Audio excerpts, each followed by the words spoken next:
Let me be clear right from the start. Respect is not something you ask for. It's not something you hope for.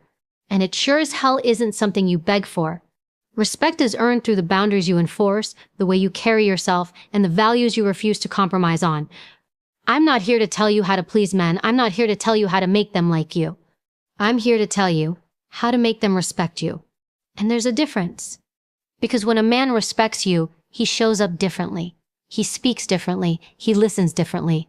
And when he doesn't, when he tests those lines, you'll know exactly what to do. Respect isn't given to the loudest voice in the room. It's given to the person who knows their value without needing applause. And that comes down to one thing: boundaries. Not walls, not fear, not anger. Boundaries.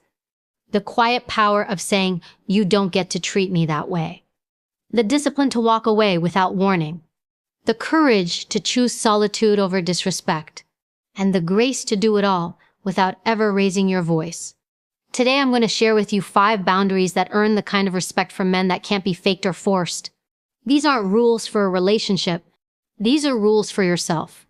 And once you live by them, you don't just gain respect from others, you gain unshakable respect for yourself. Let's begin. You don't chase validation. You don't chase applause, attention, or acknowledgement. And when you stop chasing it, when you pull your energy back from constantly trying to be seen, heard, liked, you become magnetic. That's the paradox. The moment you stop needing to prove your worth is the moment others start noticing it. There's a difference between being confident and being performative. A woman who knows her worth doesn't need to announce it. She doesn't need to shout it from the rooftops. Her presence speaks before she does. And that's not about arrogance. It's about certainty. It's about knowing who you are without needing someone else to confirm it. When you operate from a place of self-worth, you stop engaging in the exhausting game of proving. You no longer need to convince someone you're enough. You don't overgive to earn a place in someone's life. You don't shrink to make someone else comfortable. You don't explain yourself repeatedly to people who are committed to misunderstanding you. You stop giving discounts on yourself in the hopes that someone will see your value. Because the truth is, people don't respect desperation. They respect discipline. They respect stillness. They respect clarity. Men especially, whether consciously or unconsciously, are wired to recognize when a woman is chasing them energetically, emotionally, or mentally. And often the moment you begin to chase, you lose posture, you lose ground. Not because you aren't valuable, but because you've stepped out of alignment with your own value. There's power in silence, there's power in restraint, and there's massive power in not reacting when your ego wants to. Because self-worth isn't just about feeling good, it's about emotional discipline. It's about holding your line when someone pushes your boundaries. It's about walking away when something doesn't align, even if it's tempting, even if it's familiar, even if you think you might lose something. Because deep down, you know you're not actually losing. You're honoring yourself. There's a quiet kind of strength in a woman who knows she doesn't need to compete for attention. She doesn't need to over-explain why she deserves respect. She doesn't need to adjust herself to fit into places that were never built for her in the first place. And when she enters a room, she doesn't need to take up space loudly because her energy already does. Her energy tells you, I know who I am, I know what I bring, I know what I deserve. And here's the truth.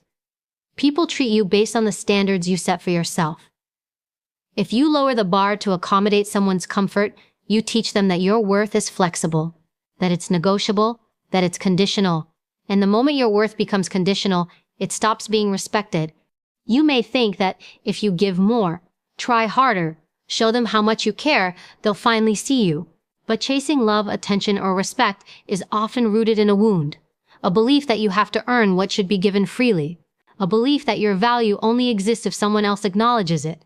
And that belief will keep you in cycles of overextending and under-receiving. But when you stop seeking external validation, you take your power back. You're no longer reliant on someone else to remind you that you matter. You start showing up differently. You start speaking less but with more impact. You stop tolerating the bare minimum. You begin to expect more. Not because you're entitled, but because you've done the work. You've done the inner audit. You've built your inner foundation. And now you don't need permission to hold your standards. Men respect women who don't chase. Not because they want to be pursued themselves, but because they recognize the strength it takes to stay rooted in self. They see a woman who isn't easily impressed, who isn't easily swayed, who won't bend her identity to match their desires. And that's rare. It's powerful. It forces a man to ask himself, am I ready to meet her where she is? Am I ready to rise to that level? And not every man will be, and that's okay. Because a woman with self-worth doesn't cling to what isn't meant for her. She doesn't beg, she doesn't plead, she doesn't try to convince someone to value her. She already does that for herself. She understands that rejection isn't a reflection of her value. It's redirection toward alignment, towards someone or something that doesn't require her to abandon herself to feel loved. Self-worth is the filter through which everything else flows. Your relationships, your career, your choices, your boundaries. When it's strong, everything else strengthens, and when it's weak, everything cracks. So don't look outward for confirmation. Don't ask others to define who you are. Stand up straight. Speak with clarity. Say no without guilt. Say yes without fear. Look people in the eye, not to intimidate them, but to show them you're not afraid to be seen. Own your value without apology. Because when you stop chasing validation, you start attracting respect. The real kind, the quiet kind. The kind that isn't based on your looks, your compliance, or your ability to please, but on your power, your stillness, your ability to remain rooted in your truth, even when it would be easier to fold. And that is the foundation of every boundary that follows. Emotional discipline is not about suppressing your feelings, it's about mastering them. It's about knowing when to speak, how to speak, and when to walk away in silence. It's the ability to stay grounded even when someone is trying to pull you into their chaos. And that's one of the most commanding forms of strength a woman can have. Because when you control your emotional energy, you control the entire dynamic of any room, conversation, or relationship you enter. We live in a world that romanticizes reactivity. We're told to speak our truth, to let it all out, to never stay quiet. But there's a difference between emotional honesty and emotional impulsiveness. One builds respect, the other builds regret. When you're easily rattled, easily offended, or easily triggered, you hand over your power to everyone around you. You become a puppet to other people's moods, reactions, and approval. But when you discipline your emotions, you stop living in response to others and start leading from within. Men notice this. They feel it. A woman who is emotionally grounded commands attention without ever demanding it. She doesn't need to argue her point over and over. She doesn't need to prove how right she is. She knows when to speak and when to let silence do the work. That kind of restraint, that kind of control, it's not weakness, it's power. Because it shows she's not driven by ego or insecurity, she's driven by purpose. Emotional discipline is knowing that not every provocation deserves a response. It's choosing to stay calm when someone is trying to get a rise out of you. It's knowing that yelling louder doesn't make your point stronger. And sometimes, the strongest move isn't clapping back, it's stepping back. Not out of fear, but out of confidence. Because you don't need to attend every argument you're invited to. You don't need to fix, defend, or rescue everyone who dumps their emotional baggage at your feet. That's not strength. That's self-abandonment disguised as kindness. You control the energy you allow. That means protecting your peace like it's your most valuable asset, because it is. Not everyone gets access to you. Not everyone deserves your time, your empathy, your emotional bandwidth. Emotional discipline is learning to discern who's genuinely seeking connection and who's trying to drain you. And you set the tone. If someone comes at you with disrespect, you don't escalate, you elevate, you rise above, and sometimes you remove yourself altogether. People will test you, especially when they sense you have something they don't. Stability. They'll push your buttons to see if you'll break. They'll bring drama to see if you'll engage, and every time you respond with calm, clear, controlled energy, you teach them something. You teach them that your inner world is not up for grabs. You teach them that you're not going to bleed just because they're hurting. You teach them that you lead yourself. And this doesn't mean you become cold. It doesn't mean you suppress your voice or pretend everything is fine when it's not. Emotional discipline doesn't erase your feelings. It refines how you express them. You don't react in the moment. You respond with intention. You don't lash out. You lead with clarity. You don't manipulate. You move with integrity. The truth is, many people are emotionally addicted to chaos. They create conflict because they don't know how to live in peace. And if you're not careful, they'll make you think it's your job to manage their dysfunction. It's not. Your job is to manage you, your reactions, your words, your energy. And the moment you master that, everything around you starts to shift. Men respect women who don't lose themselves in the heat of the moment. Women who don't let their emotions override their values.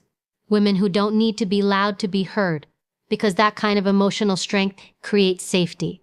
It builds trust. It makes people think twice before disrespecting you. Not out of fear, but out of recognition. This woman holds herself to a higher standard. And let's be honest, most of the time, it's not about what they did. It's about how you choose to respond. That's where your power is. You don't get to control who triggers you, but you always get to choose how you carry it.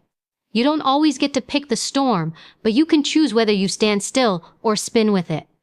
When you walk into a space with emotional discipline, you instantly shift the atmosphere. You become the calm in the chaos, the clarity in the confusion. And people feel that. It's not just something they see, it's something they sense. It's a quiet, contained force that says, I am in charge of me. You don't get to dictate how I feel. And let's not forget, emotional discipline is freedom. Freedom from the roller coaster of other people's moods. Freedom from over-explaining. Freedom from regretting what you said in a moment of anger. It gives you the power to pause, to think, to choose. And in that space between trigger and response, that's where self-respect lives. That's where boundaries are born. That's where leadership begins. So no, you're not heartless. You're not detached. You're not too much. You're just clear. You've decided that your emotions are sacred, that your peace is precious, that not everyone gets access to your softest places. And the moment you make that decision, the game changes, not just in how men treat you, but in how you treat yourself. Because when you control the energy you allow, you don't just earn respect, you embody it. Your time and energy are not unlimited. They are not owed. They are not to be handed out freely to anyone who asks, demands, or expects them. They are a privilege earned through respect, mutuality, and alignment. And the moment you begin to treat them that way, the people around you do too. We are conditioned, especially as women, to be accessible, to be available, to be accommodating, to answer every message, every call, every request with urgency and a smile.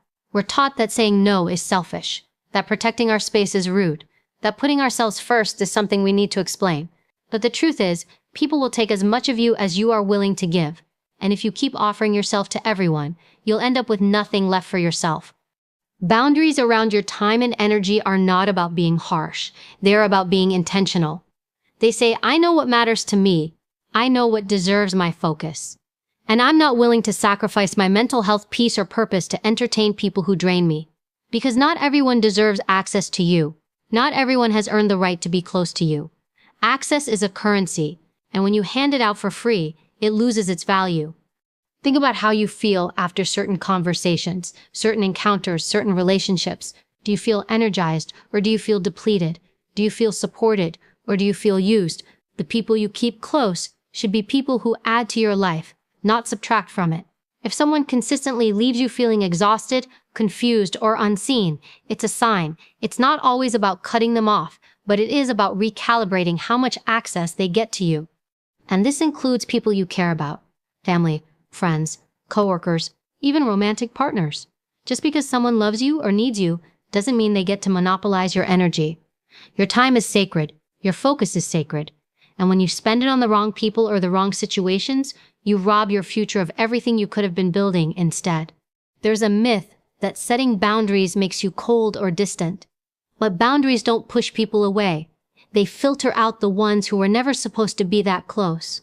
The people who are aligned with your values will respect your boundaries. They will not only accept them, they'll appreciate them.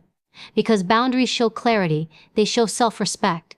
They say, I know who I am, and I protect what matters to me. When you stop being available to everyone, you begin to attract better connections. You begin to prioritize relationships that are reciprocal. You stop spending hours explaining yourself to people who don't listen. You stop giving your time to conversations that go nowhere. You stop investing your energy into people who only show up when it's convenient for them. And suddenly, you have more capacity for your goals, your health, your creativity, your peace. Men, in particular, notice when a woman values her time. They notice when she's not constantly reachable, when she doesn't drop everything for every text or call, when she doesn't rearrange her schedule just to make him comfortable. That doesn't make her difficult. It makes her respected, because nothing commands attention like a woman who has things to do, a purpose to pursue, and the discipline to protect her priorities. And yes, that may intimidate some people. The ones who are used to unlimited access, the ones who benefited from your lack of boundaries, will push back. They'll call you selfish, they'll call you distant, they'll try to guilt you into returning to who you were, the version of you who overgave, overcommitted, overextended. But let them be uncomfortable, let them adjust. You're not here to be convenient, you're here to be whole. You don't need to apologize for having standards for your energy. You don't need to justify your schedule. You don't need to explain why you're unavailable to things that don't align with your growth. No is a full sentence. Silence is a boundary. And leaving messages unanswered, invitations declined, calls ignored. Those are not acts of cruelty. They are acts of self-respect.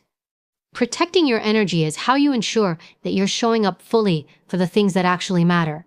Your work, your relationships, your health, your purpose. You cannot give your best to the world if you are constantly being drained by people who only take.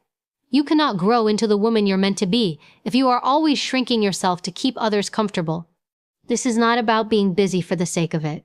It's about being intentional. You are building something, whether it's a career, a legacy, a family, a stronger version of yourself. That requires focus. That requires boundaries.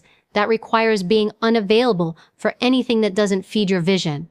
You're not here to prove you can do everything for everyone. You're here to live your life on purpose, to choose wisely, to give deeply, but only where it's deserved. And here's the truth. When you protect your time and energy, the right people rise to meet you. The ones who respect your space. The ones who don't need to be entertained 24/7. The ones who understand that love doesn't mean constant access, it means mutual respect. And in that space, the real connections grow. Stronger, deeper, healthier.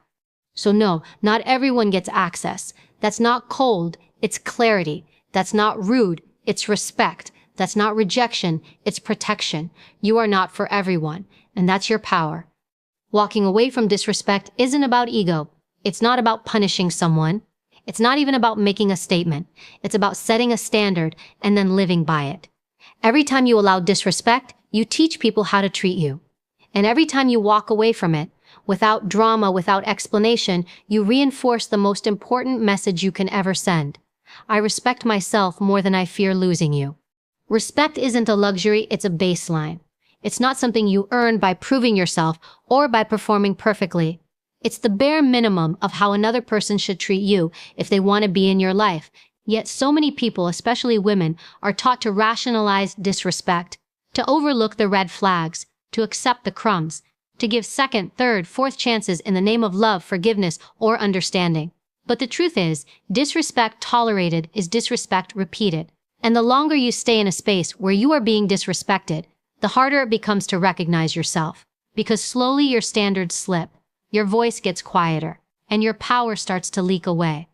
Disrespect doesn't always come loudly. Sometimes it's subtle. It shows up in dismissive tones, backhanded compliments, emotional neglect, or consistent inconsistency. It's the canceled plans without apology, the jokes at your expense, the way they ignore your needs but expect you to meet theirs. It's being told you're too sensitive when you speak up, or too difficult when you demand better. And if you're not careful, you'll start to internalize that behavior as normal. You'll start to think you're asking for too much when really you're asking for the bare minimum. The ability to walk away isn't about anger. It's about clarity. It's about knowing that no matter how much you care about someone, you will not abandon yourself to keep them. You don't yell, you don't beg, you don't try to prove your worth to someone who's already decided to overlook it. You simply leave. Quietly, calmly, completely. Because someone who truly respects you would never put you in a position to question whether they do. Men respect women who don't negotiate with disrespect. It draws a clear line. It says, this is who I am, and this is what I will not accept. That kind of boundary sets the tone for every interaction that follows. It filters out the people who only want you when you're easy, compliant, and convenient. And yes, it will trigger some people. The ones who are used to taking advantage of your kindness will call you cold. The ones who expected you to keep tolerating the bare minimum will say you've changed. Let them talk. You didn't come this far to stay small just to be liked. Walking away doesn't always mean slamming doors or burning bridges. It can be quiet, unapologetic, unemotional. Sometimes it looks like taking a step back, creating distance, reducing access. Sometimes it means cutting ties completely. What matters is that your actions reflect your standards. Because if you say you want respect but keep entertaining people who disrespect you, your words lose weight. Boundaries without consequences are just suggestions, and standards without action are just wishes. You don't have to explain your worth. You don't have to prove why you deserve to be treated well. You just have to show it by what you allow, what you entertain, and what you walk away from. Every time you remove yourself from a situation that doesn't honor your value, you build strength, you build trust in yourself, and that self-trust is what makes you unshakable.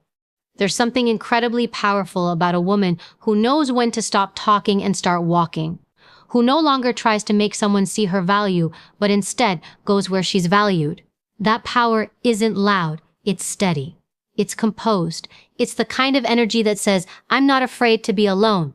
I'm afraid to stay in spaces that make me forget who I am. People will test your boundaries to see if they're real. They'll push just a little, speak just a little too sharply, ignore your needs just once to see what you'll do. And what you do in that moment sets the tone. Do you call it out? Do you pull back? Do you leave? Or do you let it slide because you're afraid of conflict or afraid to lose the connection? Those small moments matter more than you think, because disrespect usually starts small and it grows in the silence of your compliance. You don't owe anyone unlimited access to you. You don't owe anyone the benefit of the doubt after repeated harm. And you certainly don't owe anyone your presence after they've shown you they don't value it. You owe yourself peace. You owe yourself consistency. You owe yourself relationships where you don't have to shrink, chase, or constantly explain why you deserve better. There's nothing more attractive, more powerful, more respected than a woman who can walk away without looking back. Not because she's heartless, but because she's whole. Because she knows that staying where she's not respected will cost her more than it will ever be worth. And that's the standard. That's the boundary. You walk away from disrespect every time. No excuses, no second guessing, no justifying their behavior. Just a firm, clear decision to protect your value at all costs, because if you don't, no one else will. Self-leadership is the foundation of every boundary you set, every standard you uphold, and every relationship you attract. It's the quiet discipline of holding yourself to the level you expect from others. It's not just about commanding respect. It's about deserving it through the way you carry yourself, the way you speak, the way you treat others, and most importantly, the way you treat yourself. When you lead yourself well, you don't have to chase people to treat you right. You become the blueprint. This is where a lot of people miss the mark. They want love, but they don't love themselves in action. They want loyalty, but they're not loyal to their own boundaries. They want consistency from others while living in personal chaos. You cannot demand what you do not first demand of yourself. If you want high-quality relationships, high-respect environments, and high-standard energy, it starts with you. You are the first and final authority over your life. You set the tone. Self-leadership is waking up every day and asking, who do I want to be, and what does that version of me require? It's not waiting for motivation or permission or perfect conditions. It's doing what needs to be done even when no one is watching, especially when no one is watching. Because integrity is not a performance, it's a pattern, and people who move with integrity attract others who do the same. There is no shortcut to self-respect. You earn it in the quiet moments when you choose discipline over impulse, clarity over confusion, stillness over chaos. Self-leadership is saying no when it's easier to say yes. It's walking away when your heart wants to stay, but your standards say otherwise. It's having hard conversations with yourself about where you've been playing small, settling, or avoiding growth. And then it's doing the work to shift. Because the truth is, people treat you the way you treat you. If you ignore your needs, others will too. If you tolerate disrespect from yourself through negative self-talk, procrastination, or self-betrayal, others will reflect that energy right back to you. But when you show up for yourself, you raise the bar. When you set goals and follow through, you send the message, I take myself seriously, and the world begins to take you seriously too. Self-leadership also means taking full responsibility for your life. That doesn't mean blaming yourself for everything that's happened to you, but it does mean owning your response to it. You don't wait to be saved. You don't sit in victimhood. You stand up and decide, this is who I am and this is how I lead myself through this. You stop waiting for someone to choose you, fix you, or show you the way. You realize, I am the way. There's incredible strength in a woman who leads herself. She doesn't need to announce it. She doesn't need to prove it. It shows in the way she moves, in the way she protects her peace, in the way she refuses to compromise her standards for temporary validation. She isn't chasing a seat at someone else's table. She's building her own. And the people who deserve to be there will rise to meet her. Self-leadership also requires emotional maturity. You don't react impulsively. You don't let your feelings make your decisions. You know how to pause, reflect, and act from a grounded place. You take feedback without falling apart. You admit when you're wrong. You forgive yourself without making excuses. You don't avoid the hard things. You face them head on because you know growth is born in discomfort. And let's be clear, this kind of leadership isn't about being perfect. It's about being honest. Honest about your patterns, honest about your potential, honest about the gap between who you are and who you want to be, and then doing something about it. Because you know that the longer you wait to step up for yourself, the longer you stay stuck in cycles that drain your power. You are the standard. That means showing up with the same level of respect, excellence, and clarity you expect from others. That means keeping your promises to yourself. That means investing in your mind, your body, your environment, your future. And when someone comes into your life, they're not guessing what you allow. They can see it in your schedule, in your habits, in your tone, in the way you say no without flinching and yes without fear. Men, in particular, respect a woman who leads herself because she's not looking for a savior. She's not clinging. She's not performing to be chosen. She's whole on her own, and that energy is powerful. Not because she's trying to be intimidating, but because she's clear. She doesn't just ask for better, she lives better. And that energy either inspires people to level up or filters them out entirely. So when it comes to your standards, don't just speak them, be them. Show up as the kind of person you want to attract, the kind of leader you'd follow, the kind of partner you'd be proud of. That's where your real power lives. Not in control of others, but in mastery of yourself. You are the standard. You are the blueprint. You are the leader you've been waiting for. Start acting like it. Every day, in every room, without compromise, without apology. Because the moment you start leading yourself, everything else begins to fall in line. Let's be clear. Respect isn't something you beg for. It's something you embody. It's the direct result of the boundaries you set, the standards you live by, and the discipline you uphold even when no one is watching. You don't have to raise your voice to be powerful. You don't have to over-explain to be understood. You don't have to chase anyone to be chosen. When you operate from self-respect, people feel it before you even speak. And yes, it will cost you. You will lose access to people who were never meant to go where you're headed. You'll walk away from conversations, from opportunities, from relationships that don't honor your worth. But what you gain is far greater.